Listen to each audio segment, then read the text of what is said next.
Hi, I'm Josh Olson. You're watching Trailers from Hell, and I can't believe we've never talked about this guy. He's like one of my favorite indie filmmakers. But Hal Hartley is an amazing and depressingly underlooked indie auteur and has been for decades.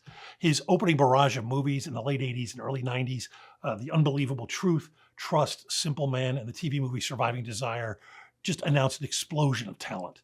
He put the late lamented Adrienne Shelley and Edie Falco in their first movies and gave us very early and great performances from Martin Donovan, Robert John Burke, and a lot of other terrific actors. But I have a very, very special fondness in my heart for genre films made by filmmakers who don't normally dabble in genre. So we're not going to talk about those films, at least yet. We're going to talk about his entree into the erotic thriller genre, the predictably unpredictable amateur. If you're a Hal Hartley fan, those opening notes make it perfectly clear what you're about to see. Hartley tends to do his own scores, or at least collaborate on them, and his sound is distinctively his own.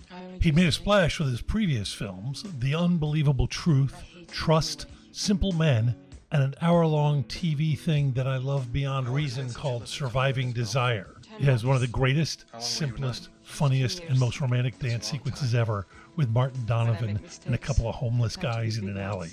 This one is a little bit different. It's still about very flawed men struggling to catch up to a world of very independent women, but this time it's wrapped up in genre, the erotic thriller genre, which is all the rage in the early 90s and which Hartley is clearly not taking entirely seriously. Thank God. Martin Donovan, one of his stalwart regulars, is a man who wakes up with amnesia at the beginning of the film and slowly realizes that the man he used to be is not the man he ever wants to be again. It's the first time Hartley had ever worked with a real international superstar, in this case, the great Isabelle Huppert, who fits Hartley's style and tone like a glove, playing a former nun who's a nymphomaniac and also a virgin. If you're confused by how that works, she explains it here.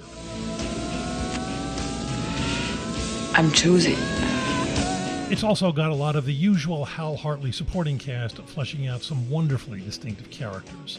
I think my favorites are Damian Young, who's a great character actor with a ton of credits, who brings a real John Cleese physical energy to this part, while also being weirdly menacing and lovable. I don't know how he does it. And then there's Pamela Stewart, playing a cop whose heart is way too much on her sleeve. Indie darling Elena Lowenson always shines with a dark light, and there are brief appearances from Parker Posey, Holt McCallany, and Michael Imperioli. These characters are so fleshed out, you sometimes feel like you've walked into a different movie that they're starring in.